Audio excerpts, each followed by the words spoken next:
अगर आप चैनल पर नए हैं तो चैनल को ज़रूर सब्सक्राइब करें, क्योंकि गोलू राजा और अनुपमा यादव का बहुत ही अच्छा गाना इस चैनल पे आने वाला है। तो अगर आप लोग सब्सक्राइब करेंगे तभी आप तक सबसे पहले आप ही को गाना सुनने को मिलेगा। धन्यवाद। जननी न घात करी केहू तनु याद में,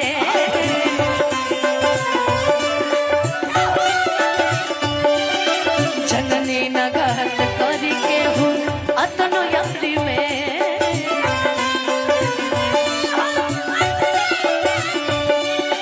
हम हो धराई गईनी दिल के बीमारी में।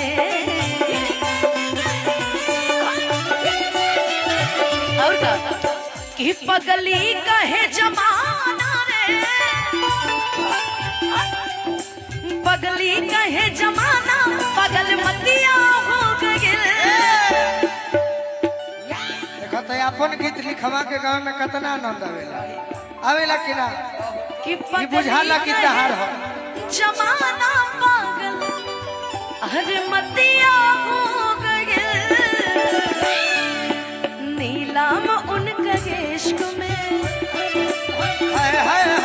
नीलाम उनका इश्क में इज्जतिया हो गई। नीलाम उनका इश्क में इज्जतिया हो गई। तोहरे दीदार खाती आई तोहर गली,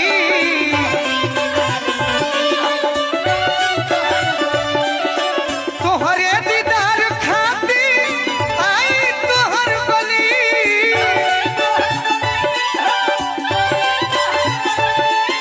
अरे आई तोहर गली, ओढ़नी से चेहरा ढाके तो,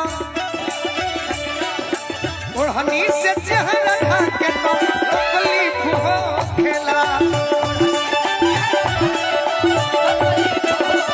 और का नीलम तहरा इश्क में इज्जतिया हो गई। अगला लाइन बहुत सुंदर लिखले बने जख्मी भैया।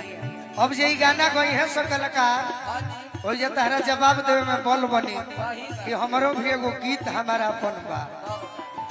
रब से भी ज्यादा चाहनी हमर दोस्त अपन बा, दोस्त अपने बा, दोस्त बहुत बा। रब से भी ज्यादा चाहनी हमर दोस्त अपन बा।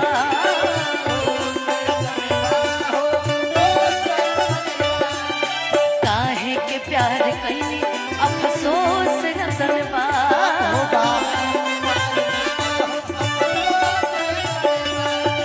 जनवा के दुश्मन जख्मी के, जनवा के दुश्मन जख्मी के सुरतिया हो गए। नीलाम उनका इश्क में, नीलाम उनका इश्क में इज्जतिया हो गई। नीलाम उनका इश्क में इज्जतिया हो गई। मोहब्बत काके के करो से गलतियां हो गई। और बा मोहब्बत मोहब्बत का इश्क में गलतियां हो गई।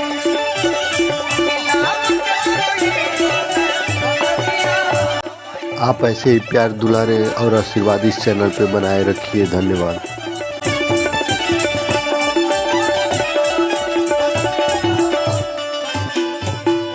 अनुपमा जख्मी भैया भी यहाँ में डेरा लेके रहत रे, हम अतुल्ला के इनकर घर बनवा दिया।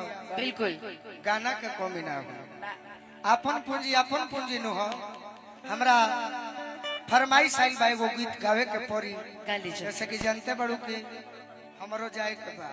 एगो बात बतावा मुझे भी तो होने लोग ढेर लगता गर्मी बस हट माइनर। के सुनाई जे खड़ा हो लाइन से वही जा माइनर बा। श्री राम यादव जी पूर्व जिला पंचायत हट जाइए सदस्य, बहुत सारा आशीर्वाद पुरस्कार। एगो फरमाइश आइल बा हमरा भैया के। हाँ गाइए गाइए। कि आज हो पहिला मिलनवा,